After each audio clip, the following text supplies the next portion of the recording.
एक बार गौतम बुद्ध अपने शिष्यों के साथ एक राज्य में प्रवेश करते हैं।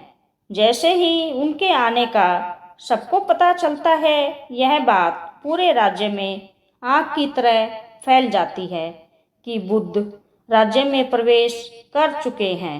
बुद्ध और उनके भिक्षुओं के लिए राज्य के एक वन में ठहरने का प्रबंध किया जाता है। वह वन बहुत ही सुंदर होता है। सभी भिक्षु वन में कुछ दिन ठहरने का निर्णय लेते हैं। वह वन बहुत ही सुंदर होता है। वह सभी भिक्षु वन में कुछ दिन ठहरने का निर्णय लेते हैं। बुद्ध का उस वन में ठहरने का कारण यह था कि बुद्ध उस राज्य में उपस्थित लगभग सभी लोगों तक अपनी शिक्षाओं को पहुंचाना चाहते थे। उस राज्य में बहुत सारे लोग थे। उन सभी लोगों के मन में लगभग यही लालसा थी कि वह बुद्ध के प्रवचन को सुन सके, सिवाय उस गांव के एक व्यक्ति के। वह व्यक्ति उस गांव का सबसे ज़्यादा गरीब आदमी था। वह उस राज्य के एक छोटे से गांव में रहता था। उसका कोई परिवार नहीं था।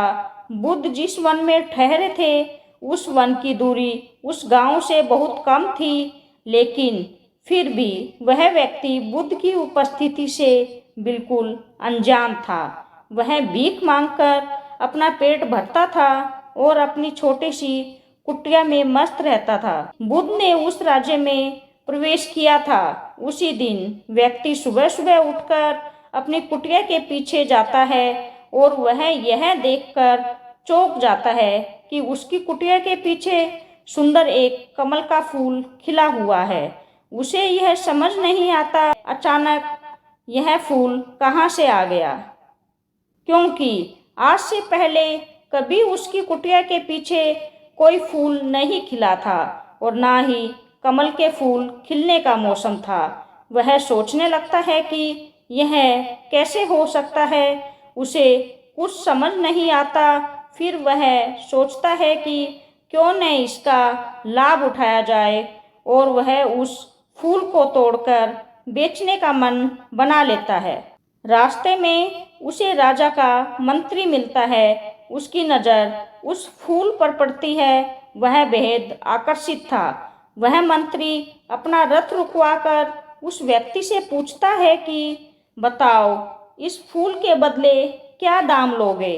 वह व्यक्ति डरते हुए कहता है कि मालिक, यदि इसके बदले मुझे 10 सिक्के मिल जाएं तो अच्छा रहता। मंत्री कहता है कि मैं तुम्हें इसके बदले 100 सोने के सिक्के दूंगा। लाओ, यह फूल मुझे दे दो।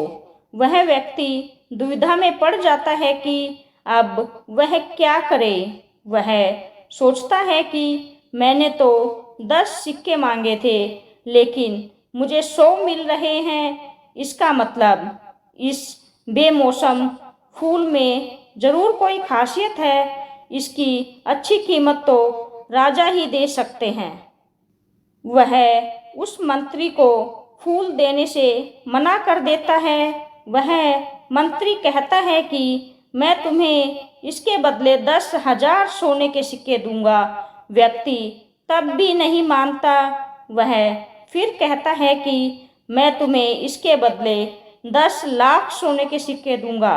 व्यक्ति तब भी मना कर देता है। वह मंत्री द्वारा दिए हुए हर प्रस्ताव को ठुकरा देता है। वह मंत्री बुद्ध के दर्शन के लिए जा रहा होता है, इसीलिए वह सोचता है कि बेमौसम फूल जितने में मिलता है ले लेता हूँ। यह बुद्ध के चरणों में रखने के योग्य है, परंतु वह व्यक्ति मना कर देता है। अंत में मंत्री अपने रथ पर बैठकर आगे निकल जाता है और उसके जाते ही राजा का रथ आ जाता है। ये देख वह व्यक्ति खुश हो जाता है और सोचता है कि आज ऐसा क्या है, यह सभी कहाँ जा रहे हैं। तभी राजा की नज़र भिखारी के उस फूल पर जाती है। राजा रथ रुकवा कर उस भिखारी के पास जाते हैं और कहते हैं कि बता इस फूल के बदले क्या लेगा, जो मांगेगा उसका 10 गुना ज्यादा दूंगा। वह भिखारी फिर दुविधा में पड़ जाता है कि यदि 1 लाख सिक्के मांगूंगा तो 10 लाख मिलेंगे, और यदि 10 लाख मांगूंगा तो 1 करोड़ सोने के सिक्के मिलेंगे। वह भिखारी कुछ देर सोचने के बाद कहता है कि महाराज, मैं गरीब आदमी हूँ और एक दुविधा में फंस गया हूँ। क्या आप मेरे एक प्रश्न का उत्तर देंगे? राजा कहते हैं कि पूछो, जो पूछना चाहते हो। वह भिखारी व्यक्ति कहता है, आप इस फूल को लेकर क्या करोगे? आप इसकी इतनी कीमत क्यों लगा रहे हैं? कुछ देर पहले आपके मंत्री ने भी इसकी बहुत कीमत लगाई थी, लेकिन इसकी कीमत सुनकर अब तो मेरा सिर भी चकरा गया है। मैं तो घर से यह सोचकर निकला था कि यदि कोई इसके बदले मुझे 10 सिक्के भी देगा तो बहुत है, परंतु आपके मंत्री ने तो इसकी कीमत 10,000 भी लगाई थी और 10 लाख भी। आपने तो मंत्री से भी ज्यादा इसकी कीमत लगा दी महाराज। मैं जानना चाहता हूँ, आप इस फूल का आखिर क्या करेंगे? यह सुन राजा कहता है कि क्या तुझे पता नहीं है कि हमारे राज्य में बुद्ध का आगमन हुआ है? वह पधारे हैं और शायद उनके यहाँ आने से ही यह बेमौसम फूल खिला है। यह उनकी मौजूदगी का ही परिणाम है। उनके दर्शन के लिए ही हम सब जा रहे हैं, और यह कमल का फूल मुझे किसी भी कीमत पर चाहिए। वैसे तो कमल के फूल बहुत चढ़े होंगे, लेकिन यह बिन मौसम के फूल की बात ही कुछ और है। पहली बार कोई ऐसा करेगा और यह अवसर मुझे प्राप्त हुआ है। यह सुनकर वह भिखारी व्यक्ति कहता है कि अगर ऐसी बात है तो मुझे क्षमा करें महाराज, मैं आपको यह फूल नहीं दे सकता। फिर तो मैं यह फूल उन्हें अर्पित करूंगा। अब तक भिखारी परेशान था, परंतु अब राजा परेशान है। राजा सोचता है कि मैं इस भिखारी को इस फूल के बदले 10 गुना ज्यादा कीमत दे रहा हूँ, लेकिन यह देना ही नहीं चाहता। वह भिखारी व्यक्ति कहता है कि राजन, मुझे यह ज्ञात नहीं था कि यहाँ महात्मा बुद्ध पधारे हैं, लेकिन अब मुझे यह मालूम हुआ है कि यहाँ महात्मा बुद्ध पधारे हैं, तो इस अवसर का लाभ मैं स्वयं उठाना चाहता हूँ। यह फूल मैं ही उनके चरणों में अर्पित करना चाहता हूँ।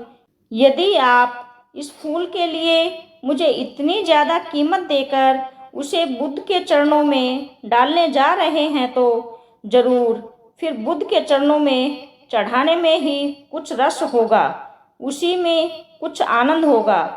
इसीलिए अब मैं ही उन्हें यह फूल समर्पित करूंगा। जीवन में इतने समय गरीब रहा, आगे भी रह लूंगा। यह फूल मैं ही उन्हें अर्पित करूंगा। इसके बाद भिखारी बुद्ध के पास जाता है और उन्हें वह फूल अर्पित कर देता है। बुद्ध बड़े ही प्रेम से उस फूल को लेते हैं और उस फूल को अपने हाथ में लेकर प्रवचन सभा में जाते हैं। उस फूल को देखकर सभी भिक्षु चौंक जाते हैं, क्योंकि आज से पहले बुद्ध कभी भी प्रवचन सभा में कोई फूल लेकर नहीं आए थे।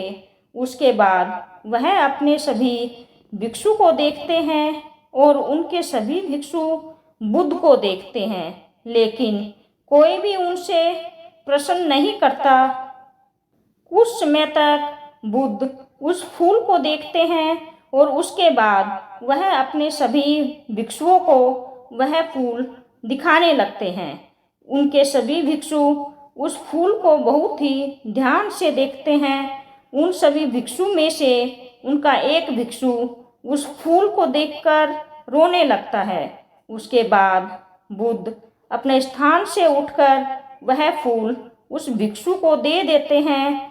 यह घटना घटने के बाद बुद्ध से यह प्रश्न किया जाता है कि ऐसा महाकाशक ने क्या देख लिया था उस फूल में जो अन्य भिक्षु न देख सके।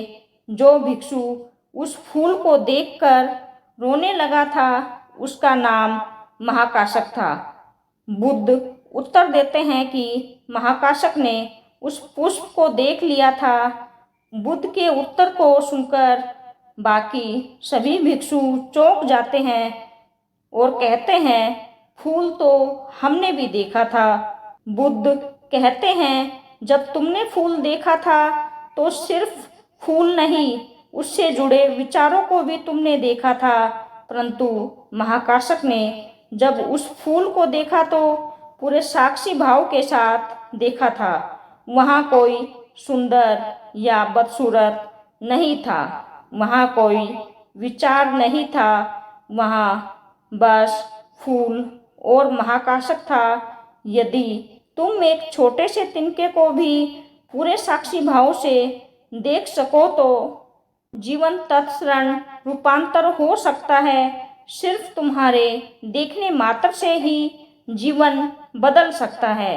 इस कहानी में बुद्ध महाकाशक को एक सूत्र दे रहे हैं कि जब बुद्ध महाकाशक को वह फूल दे रहे होते हैं तो यह समझाने का प्रयास कर रहे होते हैं कि केवल साक्षी भाव ही तुम्हें तुम्हारे बंधनों से मुक्त कर देगा।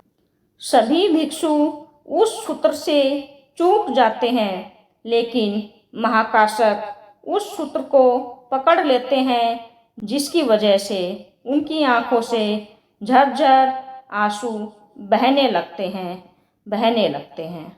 ये थी महात्मा बुद्ध की मोटिवेशनल स्टोरी। आशा करती हूँ आपको ये कहानी पसंद आई होगी और आपने इस कहानी से ज़रूर कुछ न कुछ सीखा होगा। Thanks for watching. Please like share and subscribe my channel. धन्यवाद। जय श्री कृष्ण।